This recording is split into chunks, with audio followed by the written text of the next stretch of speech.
हरियाणा में लोकसभा चुनाव के लिए 25 मई को वोटिंग होनी है, जिसको लेकर बीजेपी की तरफ से जोर शोर से प्रचार चल रहा है। हरियाणा के कैबिनेट मंत्री मूलचंद शर्मा ने दावा किया कि फरीदाबाद में कृष्णपाल गुर्जर के साथ ही हरियाणा में सभी 10 सीटों पर बीजेपी की जीत होगी।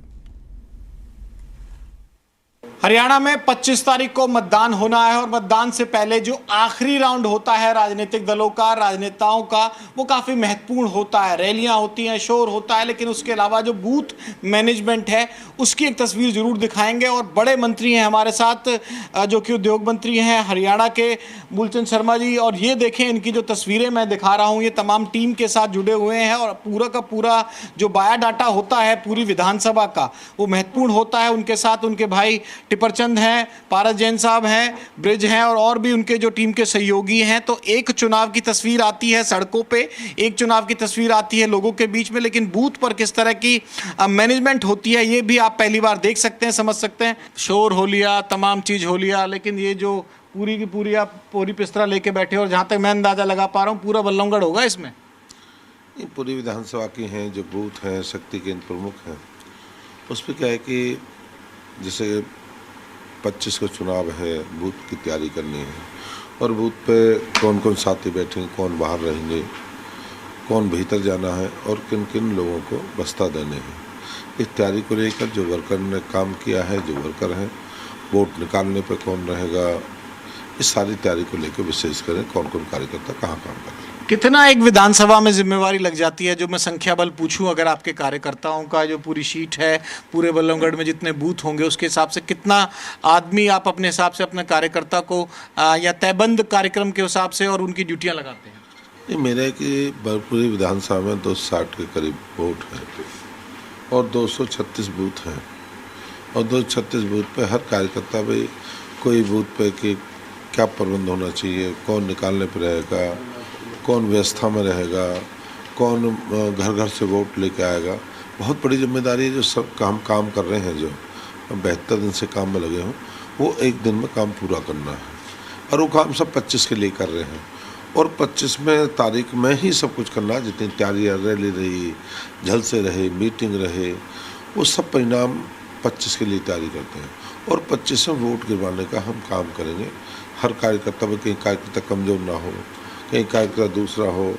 जैसे हमारे क्या है कि हमारे प्रधान हैं, अब पन्ना प्रमुख जैसे हमारे हैं, सारे पन्ना प्रमुख जो हमने रखे हैं, इन पन्ना प्रमुखों को कौन कौन एक पन्ने का है, जैसे 25 के 30 के करीब वोट होते हैं पन्ना में, उन सबको सक्रिय करना, वोट निकालने का, अपने वोटों पहुँचाने का, तो सब कार्यकर्ता इसमें लगेंगे और सब 25 के लिए तैयारी है। लोकसभा की तैयारी के लिए हमने तैयारी की थी, उस तैयारी को लेकर कार्यक्रम रखा गया। तो ये जो तस्वीर है ये बड़ी महत्वपूर्ण है। एक एज की बात होती है कि प्रचार तमाम राजनीतिक दल करते हैं और भाजपा को लेकर जो कहा जाता है कि दुनिया की सबसे बड़ी पॉलिटिकल पार्टी है, वो इस तरह के पन्ने तक की भी अपनी तैयारी करती है। ये सिर्फ कहा नहीं जाता है, जिस दिन पोलिंग होगी उस दिन ये नजर आएगा और इसकी तैयारी की एक बानगी छोटी सी नई तस्वीर नई मैं आपके सामने रख रहा हूँ। ये एक वजह है बीजेपी को जो दूसरे दलों के मुकाबले, क्योंकि कांग्रेस के बारे में लगातार हरियाणा में कहा जाता है कि संगठन ना खड़ा हो पाना, क्या लोकसभा में भाजपा को कांग्रेस के ऊपर एज देगा? नहीं, मेरा मानना सारे देश में जो देश के प्रधानमंत्री जी 14 में प्रधानमंत्री बने, 19 से बने और 24 में जो बहुत बड़ी ऐतिहासिक जीत होने वाली है, ये सब संगठन का काम है। संगठन उसमें काम करता है, इसमें छोटा बड़ा कोई नहीं, सब संगठन के लिए काम करते हैं। कितना ही बड़ा हो अपने पन्ना पे काम करेगा और पन्ना पे तैयारी करेगा बूथ को निकालने के लिए। व्यक्ति वोट के लिए जब काम करता है तो ईमान के संगठन का सबसे बड़ा, और यही सबसे बड़ी जीत है। ये एज है कांग्रेस के मुकाबले आप बीजेपी के पास? नहीं, ये तो किसी पे नहीं है। ये तो जो रणनीति है ये भारतीय जनता पार्टी के पास है और भारतीय जनता पार्टी का कार्यकर्ता दुनिया की सबसे बड़ी पार्टी है और जब पन्ना पे काम करता है, देश हित में काम करता है, राष्ट्र हित में काम करता है, तो मन लगा कर काम करता है। राष्ट्र हित में हमें काम करना है, देश हित में। दूसरी बार, तीसरी बार देश के प्रधानमंत्री नरेंद्र मोदी जी को प्रधानमंत्री बनाना। आप उद्योग मंत्री हैं, कैबिनेट मंत्री हैं, तमाम जगह आपने दौरा किया, लेकिन मैं बल्लभगढ़ से शुरू करना चाहूँगा क्योंकि आपकी नीति मुझे जहाँ तक पता है, बल्लभगढ़ को आप मजबूत लेके चलते हैं, बाकी जगह बाद में काम करते हैं। आपका दावा क्या है इस फरीदाबाद लोकसभा को लेकर? बल्लभगढ़ का क्या रहे? नहीं, मेरा मानना है कि पूरी लोकसभा फरीदाबाद में सब बल्लभगढ़ है या फरीदाबाद है, तिगाम है, बड़खलन है, मैं कहूँ बहुत बड़ी जीत होने वाली है शहर में आम व्यक्ति बोलता नहीं है, वो वोट का जवाब देता है। शोर तो कांग्रेस वाले का मच रहा है कि भाई बहुत लोग आ गए, और जब दोनों कैंडिडेटों को तोला तो महेंद्र प्रताप के पीछे भी लोग खड़े हो गए आके, और फरीदाबाद में पहले वाले हालात नहीं रहे। वो शोर मचाने वाले 2% लोग हुआ करते हैं, 98% वोट डालने वाले होते हैं, और जो वोट डालता वोट का जवाब वोट से देता है। और व्यक्ति जब वोट गिरता, गरीब हो या अमीर हो, उसकी भी एक वोट है। आम व्यक्ति चाहता है कि भाई मैं अपनी वोट देश के प्रधानमंत्री को दूंगा, राष्ट्र हित में दूंगा, नरेंद्र मोदी जी को दूंगा, अपने सांसद को दूंगा, विकास को दूंगा, हर चीज़ पे सोचता है।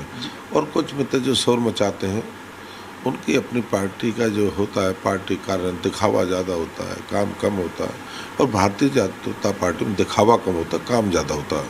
आज कोई इस भारतीय जनता कार्यकर्ता ऐसा होगा, हर अपने बूथ पे लगा हुआ है, विश्लेषण लगा हुआ, भाई मेरे बूथ पे कौन सी वोट होगी, क्या करना है।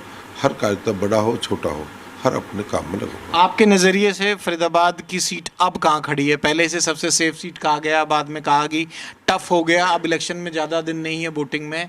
मैं आपके अनुभव से पूछना चाहूँगा, आपका दावा मैं ज़रूर सुनना चाहूँगा। नहीं, मेरा मानना है कि फरीदाबाद की जो लोकसभा सीट है, आज भी सेफ पर बहुत बड़ी वोटों से जीत होने वाली है। और पहले जो 6,38,000 थे, उससे बढ़ के वोट चुनाव जीतेंगे। ऐसा नहीं है कि वोट लोग, क्या है कि यहाँ के जो नए युवा हैं उनमें बड़ा जोश है। जो 4 लाख जो नई वोट बनी है, उन युवाओं पर देखें ना, युवा तो पहली बार वोट डालेंगे और देश के लिए, राष्ट्र के लिए, प्रधानमंत्री को वोट डालने वाले, उन पर भरोसा विश्वास। कृष्णपाल जी को लेके कह रहे हैं कि भाई 10 साल है, एंटी इनकम्बेंसी भी है, थोड़ी नाराजगी भी है। नहीं, ऐसा नहीं है। 10 साल में बहुत काम हुआ है, और 10 साल में प्रधानमंत्री के नेतृत्व में कृष्णपाल जी ने जो काम किए हैं कि व्यक्ति काम की सराहना करनी चाहिए, और कृष्णपाल जी ने बहुत काम किए हैं। और इसलिए मैं ये नहीं कह रहा, मैं हमारे पार्टी के आम व्यक्ति भी कहता है, विरोधी भी कहता है, कृष्णपाल जी ने काम में कोई कमी नहीं छोड़ी। पर कुछ लोग हैं कि जो लोग हर पार्टी के वर्कर होते हैं, वोट हमेशा एक पार्टी की नहीं हुआ करती, उनमें जो लोग होते हैं इस तरह की बात करते हैं, जो तरह तरह की बात है।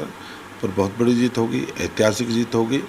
और ये देखिए, अपना ज़िला सारे भारत के लोग रहते हैं, कोई एक जाति नहीं है, एक धर्म मजहब नहीं है, एक बोली भाषा नहीं है, पूरे देश के लोग रहते हैं।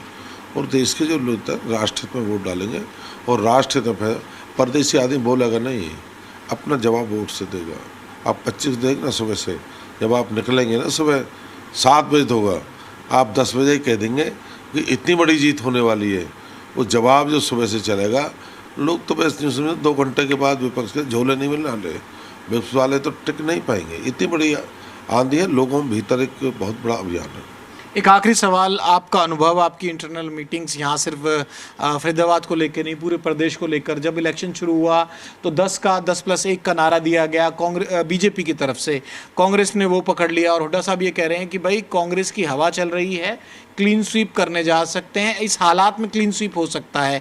तो लगता है कि 2024 में हरियाणा में जो आप लोगों का दावा था वो इलेक्शन चढ़ते चढ़ते कुछ कमज़ोर हुआ है, या फिर आपकी प्रेडिक्शन क्या है हरियाणा में सीटों की संख्या बीजेपी के लेकर? नहीं, मेरा ये कि 10 की 10 सीट भारतीय जनता पार्टी चुनाव जीतने वाली है। कहीं कमजोरी कहीं नहीं है, एक भी सीट कमजोरी के लायक नहीं है। हर व्यक्ति विपक्ष पर कहने के लिए कोई बात है, विपक्ष तो कहेगा ही, और विपक्ष ने 14 में भी यही कहा, 19 में भी यही कहा, और 24 में यही बात कह रहे हैं। मेरा मानना है कि 10 की 10 जीतेंगे। विपक्ष पे कोई काम भी नहीं है, और न विपक्ष पे कोई है। विपक्ष तो यही प्रचार प्रसार करता है, मुफ्त की रेबड़ी की बात करता है, और मुफ्त की जो रेबड़ी की बात, जहाँ इनकी सरकार वहाँ कर रहे हैं मुफ्त, जहाँ इनकी सरकार आज चालू है, एक बार वहाँ भी ट्राई कर दें।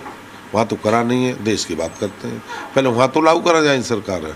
तो कॉपी है, पेन है और पन्ना है, और जो पन्ना प्रमुख की बात होती थी, ये एक लास्ट में जो बैठकर दो इलेक्शन से 2-3 दिन पहले की रणनीति, एक बार तस्वीर मेरा कैमरामैन सहयोगी जरूर दिखा देगा कि इस तरह की रणनीतियां होती हैं, और बूथ लेवल तक भी किसकी जिम्मेवारी लगाई जाए। खुद मंत्री स्तर के नेता बैठे हुए हैं और अपनी विधानसभा, जो कि बल्लभगढ़ विधानसभा आती है, उसकी तमाम बारीकियों को खुद अपनी आंखों से चेक करते हुए इसको आगे ले जाना चाहते हैं। 25 को वोट पड़ेगा, 4 को नतीजे आएंगी, जनता क्या करेगी, हम सब की तैयारी आपको जरूर दिखाएंगे। कैमरामैन राहुल निर्वाण के साथ विनोद लांबा, जी मीडिया, फरीदाबाद।